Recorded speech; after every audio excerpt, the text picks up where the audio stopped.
Thinking about the history of relationships, I often wonder how many of the rules of relationships that we've been handed by society are now invalid, or maybe were never valid. So, we have these sort of constructs of like marriage and monogamy and even like heterosexuality, all these things that have been passed to us through religion and through history. I was looking at some stats about marriage, and it says that in 2019, marriage rates for opposite sex couples fell to their lowest on record since 1862. That's in the UK. And in the US, marriage rates have been declining since the early 1970s. I'm not married, but I spend a lot of time thinking about whether I should be or not. I actually had a conversation recently with my partner where I said, do you want to get married? And it was abundantly clear that she does want to get married. But then I asked why. And really, it seems like it was really just more for the wedding than for some kind of legal contract that we signed with the government. So I'm really wondering, based on everything we know about history and the trade-offs of marriage, should I be getting married? Yes, because your partner wants to. Is that reason enough? But here, all right. So, I think the institution of marriage, what you're going to see, this is my prediction, is that because nuclear families. What do you mean by nuclear family? So having it's interesting. There's different perspectives now on nuclear family, but I look at it as you have two partners and children, and that creates the nuclear family. That becomes an economic unit, which drives a society. And as that has disappeared, there's been less of a base to drive society, per many researchers. So as a result, what I believe is going to happen, as we see right now in Singapore, as we see right now in China, as we see right now in Japan, you're going to see government heavily involved in incentivizing marriage. And marriage is already incentivized right now in terms of, tax benefits, being able to, leave assets to your partner, leave assets to family members. So as a result of the decrease of marriage and decrease of nuclear families, you will see government step up even more to incentivize. So you're going to see all types of benefits being thrown at people to get married, especially as you not only see marriage rates decline, but as you also see birth rates declining as they are. Now, your question around what should you do is that this is a question around values. And this is a question that I believe is very important to have early on. I was saying, when you meet someone, you should lay out exactly what you want. This is a very important question to have early on. Now, in terms of where you are with your partner, I would say that if she is pro this, and you are indifferent, it feels like you're indifferent, not anti, but indifferent. Yeah, I think I'm somewhat agnostic to it. However, I can call out a bunch of downsides to getting married. Really? Like? Well, again, I don't know because I'm not married, so all the married people are like screaming at me right now. I know this because they DM me. They've been DMing me for many, many years since I started the Diary of a CEO. Because in some of those early episodes, I was really I was really quite against it. But over time, I've kind of developed my thinking here. I just wonder, I can't understand the first principles as to why having a government or religious contract with somebody is going to increase the probability of success in the union of love. There's obviously the issue with the prenup situation. Yes. I actually don't have this concern with my partner. So I think she's, I think you've met her, haven't you? You've met her, yeah. Oh, yeah. Yeah. From a distance. Yes, from a distance. Yeah, I don't have a concern that she's going to try and bankrupt me or that I might try and bankrupt her. Mm-hmm. So that's not really a concern. The whole charade of doing a massive wedding, I think, is a little bit weird. I think, why can't we just have lots of events over the next 50 years where we bring our friends and family versus one? I've also watched a couple of my friends at the moment who are getting married. The 2 years of pain and heartache and cancelling date nights so that they can afford this one wedding day feels highly illogical to me. I've got one particular friend who is having to cancel so much of their like everyday joy to save up for this one big event, which is stressing them both out. And I don't think they're going to have, well, I don't think he's going to have a great time at the wedding anyway, because he seems so stressed by it all. I sometimes hear that people can't like get out of their marriage without having to like file a divorce Yes. thing with like through lawyers and Yes. going to court and battling it out in court. And I just think you should be free to leave if you want to leave. I don't know. I just think this is a terrible analogy and completely unrelated, but like in football, many of the problems we see with my favorite club, Manchester United at the moment, is we've got people on 5-year contracts who we just can't get rid of. And like they want to go, we want them to go. But because we sign these long contracts with them, it's like incredibly difficult. And now these players are being like thrown in the back room and they're not playing football and we're like just completely ignoring them because we can't get out the contract. Yes. So I don't know. I just think. Yeah, I hear you. All right. Can we talk about this? Yes. All right. There are many secular marriages, so you don't have to do anything religious related. And it sounds like a big difficulty that you have, could be the number one, is the wedding. But the wedding, to me, the premise of it is a public declaration of your love. And to your point, it could be as small as you want. It could be as big as you want. You could have as many as you want, right? That public declaration could happen 50 times over 50 years. It is up to you. So that is you and your partner navigating that space. With regard to getting out of it, this is the single biggest change that we need in marriages. Marriages, in my opinion, should be much harder to get into. You shouldn't be able, like literally, you and your partner could go to Vegas, drive up, so a drive-through, you could have an Elvis Presley impersonator marry you. You pay $25 and you're married. It's ridiculous. I think that there needs to be hurdles in place. There needs to be some type of vetting, some type of premarital coaching, counseling, so everyone is aware of the commitment that is about to be made.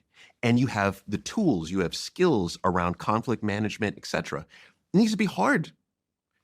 But then, if you want out, you should be able to get out in an hour. It should be easy. Drive up, Elvis Presley says, it's over, $25. It's free. Yeah. Yeah, free, right? That's the way it should be. But it is the reverse. Now, you're right. Marriage is hard to get out of. That's changing. There's now the introduction, especially in the UK, of the no fault, right? But that still could take 6 months or so. There still is a lot of haggle. So I agree with you there, is that it should be much easier to get out. But ultimately, what marriage is a declaration of commitment done in a formal way. Can you not do that without the marriage? Like, can you not do a declaration of commitment without having to go to like a church or whatever else and sign documents and stuff? I don't know. Is it not possible? It is. You know, it is. It is. So I think I just have commitment issues. I think that's probably what it is. Yeah. I think that's at the core of it. Because you know what's so interesting to me is that you're already going to, well, how do I get out of this? Yeah. Right? And it almost feels as if there's a fear of committing to someone for the rest of your life. Yeah. Because that's a massive, I mean, think about this. You're going to commit to someone for the rest of your life, for the rest of your days. And what we feel, because I've been there, because when I'm getting anxiety as you say it. I'm like, fucking hell, the rest of my life. The rest of your life. But think about this. The anxiety is the fear of what has not even come yet. So that means that you can now interrogate your thoughts. Okay, you have fear over what? What's the fear? But isn't it just a terrible idea to commit to someone till death do you part? Because, like, imagine if I said to you, you got to pick a job and then you got to do it forever. Yes. The amount of procrastination that would occur because of the significance of that decision would basically stop you picking any job at all, because you'd be like, okay, no, I've got to pick one and do it forever. And, you know, you'd become a perfectionist. You'd be looking for perfection in every single job. And maybe this is in part the issue, is that because we see marriage as being such a final thing, that we really have to make sure the pick is perfect. It's perfect. I agree. This is one of the myths, right? This whole notion of till death do us part, which really was handed to us in religion. If you look through Christianity, Hinduism, even a lot of the modern day Islamic marriage ceremonies, there's some formation of you will be with this partner for the rest of your life. And I think what that does is it actually sets us up for a lower level of satisfaction. It sets us up for complacency. Oh, this is all we get, right? Instead, They can't leave me. they can't leave me, so therefore I don't have to try as hard. I don't even have to talk to them now. Yeah, I don't have to go to the gym. No, I can just sit here so that is a myth though, because we know where divorce rates are, separation rates are. We know that you can get a divorce, so you can get out. She can get out. We have to put that to the side. But the key is to think about, when I was interrogate the fears, is, well, what's the upside? What's the upside of having a partner for life? What would you say? Upsides? I mean, I could also name the upsides, I think. So there's a certain sense of stability and focus that comes when you know that home is kind of locked down. So as an entrepreneur in particular, I advise anybody that's going to pursue a big, grueling, tumultuous, uncertain challenge like building a business to have a partner at home. And I know Sir Alex Ferguson was big on this when he was selecting players for Manchester United. He would often inquire about whether they were in a relationship, because if they had a stable home life, then they would be much more focused on the training ground. And I see that with myself. You need a stable base. If you're single, I think as an entrepreneur, it can become an immense distraction. Because on one hand, you're trying to build something over here and you're trying to build something over here. I think marriage is useful as well, because when you know that it's hard to get out of, it means that exiting isn't the path of least resistance, which means that you probably will go to therapy first, and you probably will see if you can fix it and figure it out versus just throwing it away. Yes. So it becomes less disposable. Yes. Which means that you're more likely to fight to fix the thing. And what are the other upsides? I mean, the stats, right? So the stats around health and wealth all suggest that if you're in a good, productive, healthy relationship, you're going to earn more money. I think it's 4% more a year. If in a productive marriage, both partners net earn 4% more a year. And according to Robert Waldinger, who came on the show, you're going to live longer. So I get it. Yeah, and you'll be healthier. You're going to be healthier, yeah. Less disease. Come on, Stephen. I know. Do you know what do you know what it is? I'm not trying to throw the marriage out. I'm wondering if there's an alternative. Do you know what it is? Part of me as well, if you look at the way I've lived my life, I've always tried to test the system. So school, not going to school, dropping out of university, being an entrepreneur. There's always been a bit of a fuck you in me to the system, and a real pause in questioning what I'm being handed as the right answer to interrogate whether it's still valid now. Okay. So many of the answers I was given, you go to university, then you go get a job, and then you hand out your CV. All of these things proved in my life to just be BS. There was a better way. So when I'm approached with a conventional system like marriage, immediately I go, let's interrogate this thing. Yeah. And I would say, I'm with you. Throw the system out. Think about just one thing. And you said this, and there's research behind this. It's the investment model, right? Theory. So the more you invest in the preparation of your partnership, in the actual partnership, the more that you're investing time, all resources, the higher satisfaction you have. That's fact, right? That's research. That's in essence what you're saying, right? So that's the way that I would approach it, is how can I invest as much as I can in this partnership with this person that I love?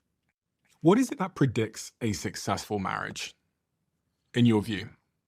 Well, once again, what is success? Is it, to me, success is high satisfaction. High satisfaction has a strong correlation around well-being. Dr. Carol Riff, I think, is the OG of well-being. She doesn't get enough credit. She created a model called the 6 dimensions of psychological well-being. And in essence, if we are working to increase each one of these dimensions. So for example, one is having a vision of your life. What is that vision that you have for life? And the question though is, do you feel like you are actively in pursuit of that vision. If you don't feel like you know what your vision is or you're not in pursuit of it, you're going to have lower well-being, right? So the higher well-being that you have individually, the higher satisfaction you have in your relationship, the more successful your relationship is. Are there like fundamental qualities that I should be looking for in a good partner? Oh yeah, I mean, there's a million, but the core that I like to write about is, I'll even synthesize it. You want to have a partner who is aware of their well-being and who is focused on their well-being. This is incredibly important because one of the most profound bits of research that I feel like I included in the book is that most of us believe that having alignment in the values of our partner is the most successful, or is the number one determinant of having a successful partnership. We think it's about values. We're told it's about values. We're fed values, which, by the way, goes back to, you know where that goes back to? Religion. You know how? Have you heard of you need to be equally yoked? No. Oh, you haven't heard this? No. You're not reading your Bibles, David. No, Come on now. Don't expose me. All right. So the Bible talks about you have to have a partner. You have to find a partner who's equally yoked. What does that really mean? Equally yoked comes from oxen, right? So you have one ox here, one ox here. They're tethered together. They're plowing the land. If they're walking lockstep, they can plow the land. If you have one going off this way, one going off this way, you can't plow the land. You can't produce. So the Bible says you need to have a partner who's equally yoked. Pastors then interpreted that over the years to be what? Values. You need to have a partner who shares your values, has the same religion, has the same accent. This is how we became regimented in class. This happened century after century after century, right? We get to today, you ask anyone on the street, we grab 10 people, 9 out of 10 would say, and we said, how important are values? 9 out of 10 would say, values is everything. What? Values change. They change. I value things much differently today than I did 10 years ago. Our values change. They're not constant. We need to throw away values. Are they important? Yes. Are they the most important? No. So therefore, let's de-emphasize the focusing on finding someone who matches all of our values. Instead, well-being, key. Are they focused on their well-being? That's one. Two, yeah, values is important, but you know what's equally, if not more, is, you know what? How open-minded are they? Like how much do they lean in? How curious are they? And then the third is, how resilient are they? Because having a relationship with anyone means tough times. So are they able to bounce back? Or when things get tough, do they just lay on their back? So if you have a partner who's resilient, you have a partner who's open-minded, you have a partner who's focused and nurturing their well-being, you have a great partner. What about ambition? Does that matter? I think ambition is a value set. Okay. Yeah, I just wonder, because a lot of people would say that they want that in a partner, but just by, running the mental numbers, not everybody can be ambitious. And people that aren't necessarily hugely ambitious also find love and keep love. Mm-hmm. But when you ask someone what they're looking for, they'll tend to have a preference towards someone who's ambitious or goal-orientated. One of the things we talked about kind of in between the lines was how society has changed. And one of the ongoing conversations in dating at the moment is around how women are struggling to find compatible men. Mm-hmm. Because women are more educated. I think there's more women graduating with college degrees now. The top 10% of men seem to be having all of the sex, according to some studies that I read, a lot of the sex. And then there's this bottom 50% of men that are somewhat disenfranchised because they're not getting the attention. They're probably turning to things like pornography. Women are dating up and to the right, I'm told. So women, did read a study that said the majority of women are still looking for a man who's earning more than them. But in a world of equality, which we all agree is a good thing, where women are more educated now, there isn't enough men up and to the right anymore. So there's this sort of disparity between, what women are looking for, but actually what's available in the market potentially. Mm-hmm. These are all facts. However, we have to we have to interrogate this data, but more so, I think we have to interrogate the narrative that's being handed to us. So I feel like the narrative that's being handed us today is that, you know what, the top 20% of men or 10% of men, they're good, but the bottom 80%, you suck. That couldn't be further from the truth. And I think we have to acknowledge, and this is where, two things could be true. One, we live in a patriarchal society, absolutely, absolutely. But do we need to extend more grace to our men? Absolutely, we do. Are men lonelier than they ever have been? Absolutely. Are men confused? Absolutely, right? Are men being misled? Absolutely. Let's extend more grace to our men. What does that mean? That means being aware that we do live in a loneliness epidemic, being aware that less than 27% of men have a friend that they can feel is a confidant, that 0% of them now feel like they have someone who they can go to at 3 a.m. in the morning. It's being aware of these things. It is saying, you know what? I can appreciate other traits and characteristics outside of how much you earn or how tall you are, right? It's important to be able to understand. And you just asked me, you said, what are the most, I said nothing about how much money someone makes, nothing about how tall they are, right? But at the same time, what we have to understand is the narrative that is handed to about women is that all women are looking for the 6 foot plus CEO, right, who's making over 100,000 pounds or dollars a year. And that is also not the case. This study here says, despite advancements in gender equality, research indicates that better educated women still tend to prefer husbands who earn more than they do. That's from the Institute for Family Studies. An analysis of online dating behaviors across 24 countries found that women are more selective than men, showing a marked preference for men with higher incomes and education levels, which again proves this up and to the right thing. But there's just not enough men up and to the right. So there's going to be a lot of women that are somewhat dissatisfied according to this. All right. So the challenge, if I'm really interrogating this, is it's talking about highly educated women. So we know that highly educated women are on average dating hypergamously, right? Which is what you're talking about, up. So someone who's dating someone who has the same or higher level of education, the same or higher level of financial resources. And why is that? Because that's the script that society handed to women to say, the only way you can survive is by finding a man who can deliver this to you, right? And I think we have to accept where it came from. It was this terrible society of, you know what, you're not going to be safe unless you find a man who can provide. But you fast forward to today, a large percentage of highly educated women are dating this way. But that's not all women. The other part is, yes, are women beginning to out-earn men and out-educate men? Absolutely. In certain cities, not in everywhere of the world. Men on average still earn more income. So if you look at the narrative that's handed to us, you could say, well, you know what? Men on average still earn more. But my point is this. My point is that I think we all need to reevaluate what it is that we want. No longer do we need to have a partner for most of us, or should I say, this is me speaking out of privilege, for many of us in the West.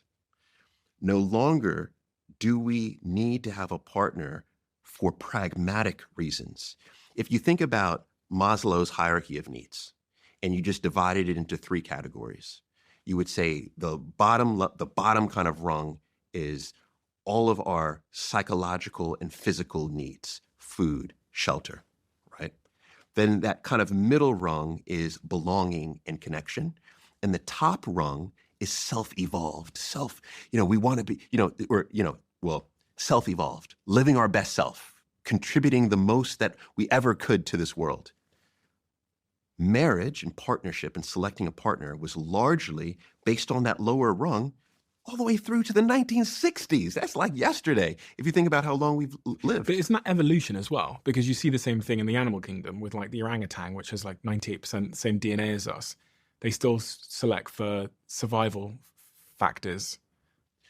So I think what's interesting when you look at different mammals and the evolutionary biology is that there's lots of similarities, but then there's also lots of traits that are different.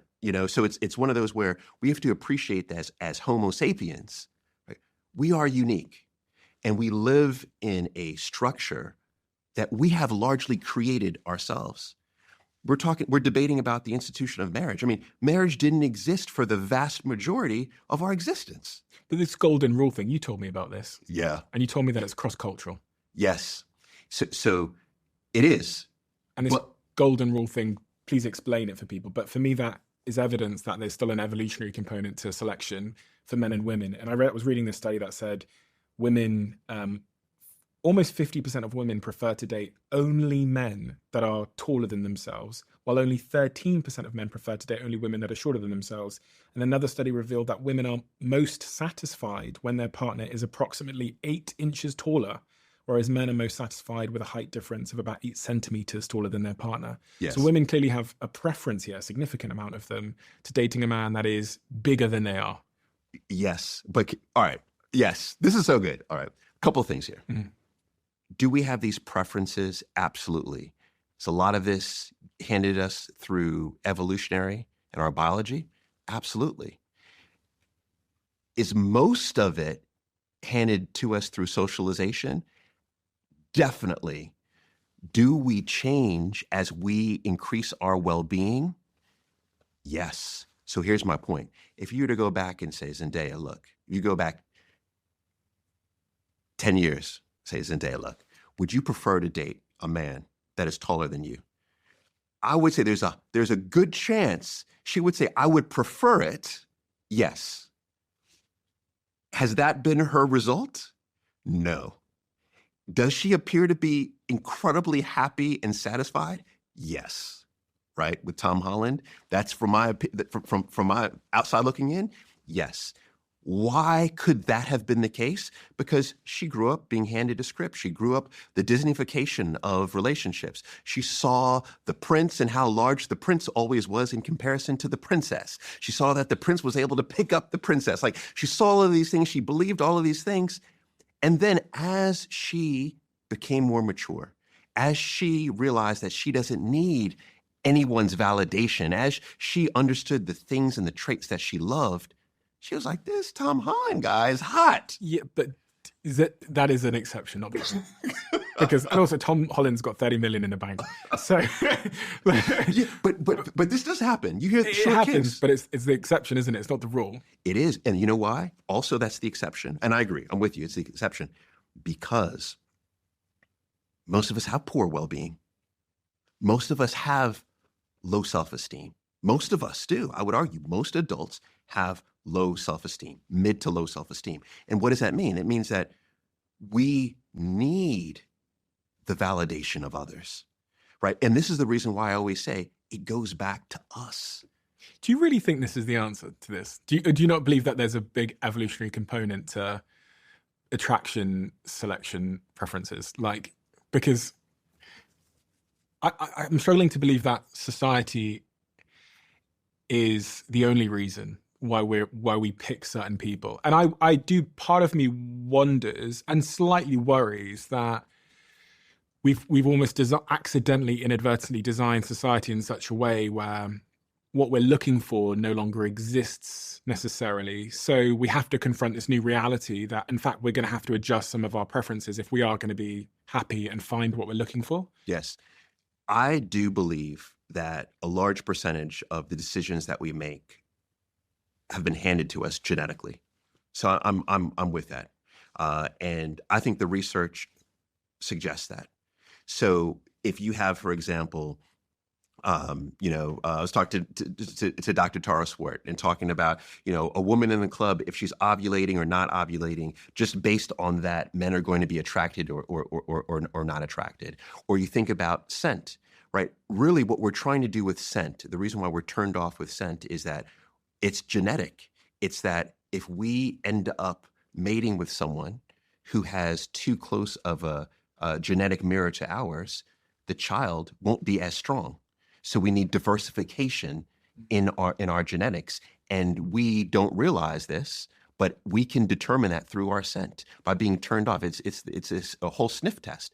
So do genetics play a role? Absolutely. Golden mean. We talked about golden mean, where in essence this is women on average loving to see wide shoulders and a thinner waist, and men on average loving to see smaller hips, smaller waist, wider hips. Now, can people debate these concepts? Absolutely. Do they stand up? Are there evolutionary reasons for these? Yes, because it speaks to being fertile for women, or it speaks to being strong to protect, right, for a man. All of this does play a role, and sometimes we don't realize how much of a role evolution has played in why and how we make decisions, which is why it's also important, though, to understand how the society that we have created as human beings also plays a role. How we were handed, you need to have a partner who's the same class as you. You need to, when you find your partner, that's the person that completes you. When you find a partner, that's till death do you part. Those pieces were handed to us. So there's no wonder why we're confused. We have all this evolutionary decision-making happening that we're not even aware of. And then on this side, we have society telling us this is the person that we should have, and this is the reason why. And I go back to why awareness is key. And understanding how and why we are gives us a power. It gives us autonomy over our decisions, so that when you are making that decision on your partner, you can ask yourself, yeah, I would love to have a partner who's over 6 feet, but how important is that really to me? Why do I think I feel this way? Yeah. And once you begin to have those debates with yourself, that puts you on the path to making a decision that you're going to be more satisfied with in the long haul. I think that's the key. And I think the awareness comes from confronting both realities, which is, on one hand, there are some evolutionary things that are going to make me have a bias towards a certain type of person that has certain attributes, even if those attributes are actually not going to lead to a long-term healthy relationship, like fuckboys. Yes. Like charisma and bravado and confidence is like somewhat attractive, but it might not be a great husband. And then on the other hand, there is tons of things society has handed me through magazines and media that have portrayed an image of what beauty looks like that are also just bullshit. I think understanding both is the key to that sort of autonomy. Yes. Being able to say, actually, I understand where that's coming from in me, but I will make a rational prefrontal cortex decision to select something else. Some evidence of this, the evolutionary basis of attraction, comes in this idea that people who have symmetrical faces are more beautiful, yes, are more attractive across cultures. Is that true? Yes. So there are many scientists that will say absolutely. But here's one thing I know definitively about attraction is attraction to someone else is largely based on your self-esteem. And this is what I mean, is that the lower your self-esteem, the more dependent you are on the validation of the public. So therefore, you will want to have a partner who is considered to be attractive. So if the script is that symmetry is it, or if the script is wearing this type of trainer is it, if that's what society is saying, then if you have low self-esteem, you want a partner to look like that because you need the validation of the partner. However, whenever you see, this is what I say, whenever you see someone who's walking around with a partner and you think, how did those two get together, right? Chances are there's an element, and remember, I'm not talking about one has super high income or one has super high status. I'm just talking about you look at a couple and you say, they look odd, right? One of them could be traditionally attractive. One of them might not. Normally what's happened is that you have someone with high self-esteem who has no need for the public's validation of their partner at all. What you just listened to was a most replayed moment from a previous episode. If you want to listen to that full episode, I've linked it down below. Check the description. Thank you.